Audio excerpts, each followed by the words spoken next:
All right, we're back.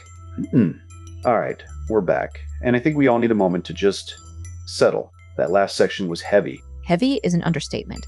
It felt like sitting in a room where the oxygen was slowly being sucked out.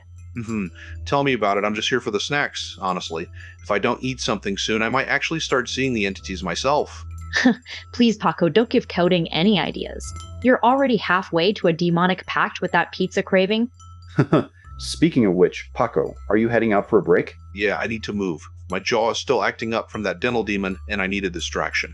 But hey, before I go, let's look at this next part. It gets much more instructional. It does. We're moving into what I call the architect phase. He's moving away from the philosophy of the soul and straight into the mechanics of command. He's talking about the elemental kings. It's such a pivot. 1 minute, we're talking about the terrifying ascent to divinity, and the next, he's like, here's how to draw a blue triangle for the wind guy. It's almost mundane. He starts by saying that ascension can take strange forms. He says the magician uses their will to create a kingdom to rule over the material world. But then, and this is the part that always gets me, he says the path to divinity is the same path that leads a person to dust, and that the practitioner might return to a body that is more animal than God. See, that's the part I can't get past. This idea that you can play with these forces and not lose your humanity. He's describing a loop. You climb up, but the tracks are the same ones that lead to the grave. It's a very cynical way to view spiritual evolution. I don't know, Jing. I think he's just being realistic. You can't touch the sun without getting burned, but look at how he transitions. He says the magician becomes a god not through miracles or a messianic life, but through one step after another. It's about accumulation. It's a construction project, like he's building a skyscraper out of rituals. Exactly, and he uses the alchemists as his blueprint. He lists these armies of spiritual soldiers under 4 kings. And look at the instructions for Paralda, the king of air. He literally says, just draw a circle and a triangle on the ground in white or blue, or place smoking incense around the perimeter. That's it? Just some blue chalk and some incense? It sounds like a DIY home renovation guide. How to summon a storm for under $20. Hey, don't knock it. If it works, it works. But check out the words he promises. Virginia, the King of Fire, he says he can teach you to raise your body temperature or release bursts of energy. That sounds a lot like the somatic work I do in Tantra, controlling the internal heat. It's interesting how he's framing mastery as physical control. But it's more than physical. He says Jinni can teach you to use the astral element to wrap your will in fire. He's trying to bridge that gap between the internal state and the external reality. But look at the King of Earth, Gabo. He says he can teach you everything from gardening to investments. Now that is a demon I can get behind. Forget the apocalypse. Just give me a high-yield savings account and some prize-winning tomatoes. See, that's the architect mindset. He's stripping the mystery away and replacing it with utility. Use this king to get this specific result. It's very transactional. Right. He's setting up this tension. On one, he's saying you're a lone god king, but on the other, he's romanticizing this lost era of mass magic, where priests and assistants were essential. He's actually trying to bridge them. He mentions John Dee and Edward Kellett. He admits Dee's whole career depended on someone else, the seer, who could actually see the angels. Which is exactly what I was saying earlier. It's a dependency. He calls it synergy or partnership, but if one person is the only one who can actually see the target, the other person is just a glorified errand boy. A foil à deux, as he puts it. But even if the assistant is just there to stir the incense or pass the tools, the core operation is still one person. It's the paradox of his book. He wants to give you the power to be a solitary sovereign deity, but he keeps pointing back to this heavy ritualistic tradition of hierarchy and assistance. He wants you to be the architect, but he's handing you a blueprint that requires a whole construction crew. And I wonder, if we enough following the proven steps he's laying out, are we actually commanding reality? Or are we just following instructions? At that point, you're not a magician. You're just a technician. Well, on that cheery note, I'm going to go find some material manifestation in the form of a save witch. Go on, then. We'll be here, trying to figure out if we're masters of the elements or just people playing with blue chalk. Okay, I'm actually glad Paco's heading for a snack, because this next part, it's where Koetting starts talking about folie à deux. Wait, didn't you just use that to describe the assistants in the last section? The synergy of the group? He does, but look how he redefines it here. He's not talking about a partnership anymore. He's calling it a psychological and behavioral disorder. He says it's when a dominant, psychotic, or psychopathic personality influences a more stable person to share their delusion. Wow, that is dark. even for him. He's basically saying that group magic isn't just about shared intent. It's about one person's madness infecting the rest of the group. Hey, I'm still here. I can hear you. Good, because this is terrifying, Paco. He's saying that density of materialization increases with other evocators, but then he warns that if you just gather people for entertainment, it'll backfire.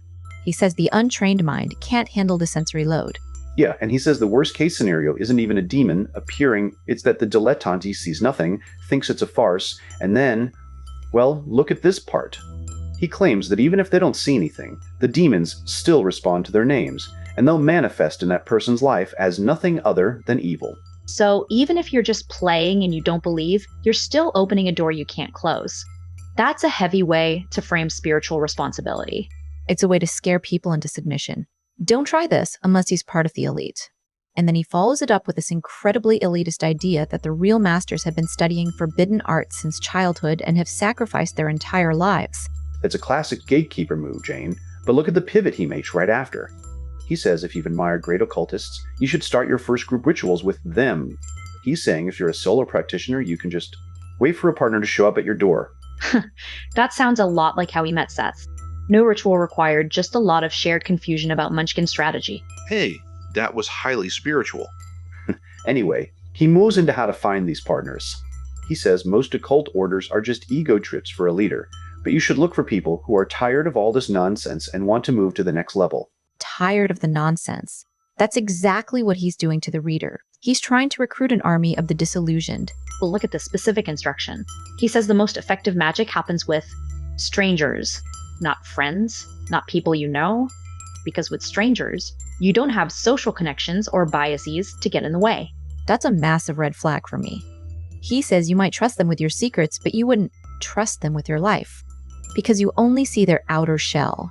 He's literally advocating for a ritual practice built on a foundation of total interpersonal alienation. It's an architect move. He's trying to strip away the human element to make the machine of the ritual more efficient. He wants pure, unadulterated will, unburdened by empathy or connection. Okay, I'm back. Is everyone arguing about the ethics of stranger magic again? We're trying to decide if he's describing a way to achieve power or just a way to build a cult of isolated specialists. Well, speaking of tools, he's getting into the actual gear now.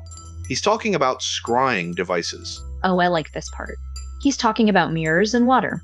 He suggests black painted glass or even polished obsidian, but then he gets surprisingly DIY. He says a large steel or silver bowl works, or even a large undecorated bird feeder, or a simple bowl filled with water. A bird feeder. Of course. How to achieve cosmic transcendence using garden supplies. I mean, if it works, it works.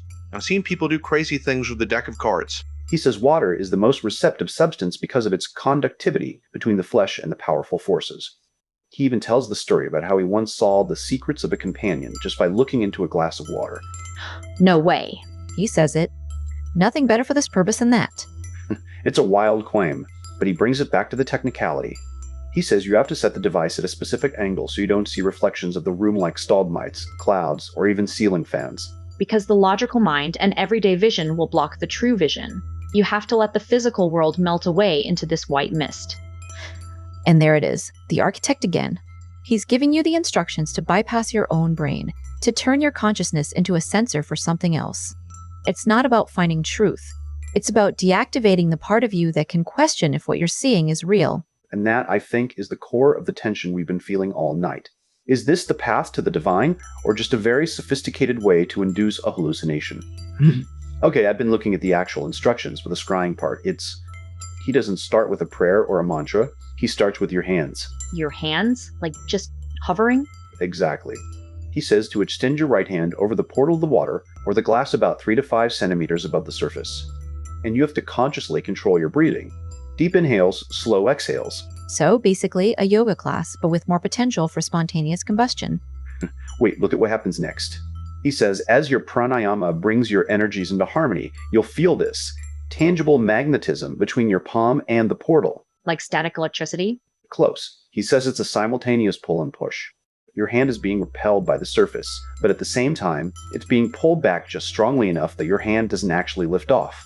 It stays suspended by this invisible tension. That sounds like a classic sensory trick. You tense your muscles in a specific way, your hand trembles, and suddenly you're convinced there's a magnetic force at play. It's a physiological feedback loop. He actually addresses that. He says, once this stabilizes, once your hand is just hovering, vibrating slightly with the energy, you're supposed to quietly say the word is, so your partners know you're ready. Is? That's it? No behold or witness? Just a, yeah, I'm here. Just is. But then, Jane, this is where it gets into that territory you hate. He says, if your body can feel this, then your eyes will be able to see, and your ears will be able to hear. You are one, not a collection of different parts. There it is. The holistic trap. He's trying to bypass the critical faculty by claiming the physical and the spiritual are already unified. It's a way to shut down the part of the brain that says, hey Jane, you're just staring at a bowl of water. But look at the technique he prescribes for the actual seeing. He says to use a relaxed gaze, like you're looking at someone approaching you through a heavy snowfall. You're waiting for them to come close enough to see. And he warns that your lower self is going to fight you. He says your rational mind will start scolding you, telling you that you're making a fool of yourself, or that any vision is just a trick of your imagination. To be fair, that's not lower self talking, Seth. That's just basic literacy and common sense. But he says the physical body will fight too. Muscles stiffening, lungs refusing to breathe. He says the only way through is to keep the body under control through deep, rhythmic breathing. And then, and this is the part I found most interesting, he says the surface will start to turn misty or cloudy. Like a fog? Yeah, and he tells you not to dismiss it. He says people think it's just a reflection or an optical illusion or just your eyes watering. But he claims this mist is the definitive sign that your clairvoyant abilities are waking up. It's the precursor to the full immersion. And there's that architect again. He's defining the proof of the ritual before it even happens. If you see mist, it's magic. If you don't, you're just not trying hard enough. It's a closed loop. But check out the payoff, though. He says when the mist clears, your consciousness is actually pulled into the portal.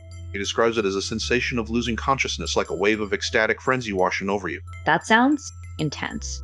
Like a total surrender of the ego. So, it's a highly subjective hallucination that you're instructed to call reality. But he also says that without prior preparation, without the invocations and ceremonial preparations, he's been preaching about the visions will be meaningless or disorganized. He's saying you can't just stumble into this. You have to fix yourself in a psychological state of receptivity. He even gives a specific command for when you're ready. Once you've penetrated the misty veil, you're supposed to whisper the word, I enter. I enter. Very dramatic. He warns not to raise your voice, though, or you'll break the trance for everyone else. And then, the climax. He provides an actual incantation. A string of words. Itzranta, Tazkalutas Tafta Sasfalu. Sounds like something out of a dark fantasy RPG. After the incantation, he says you call for the first vision. He uses an example. Show us the mountainous landscapes in the mirror, Hildala. And he claims that even if the image isn't fully formed, you'll feel the presence of the spirit. Immerse yourself in the vision. Don't just gaze at it. And there we are, back to the same place. He wants you to stop being an observer and start being a participant in the hallucination. He's not teaching you how to see the world, Seth. He's teaching you how to disappear into a different one. I think I need to go cleanse my ears of all this drama with something a bit more primal. Oh wait, is that the didgeridoo? You never bring that out. As she starts to drone on grabbing the tambourine. Let's take 5.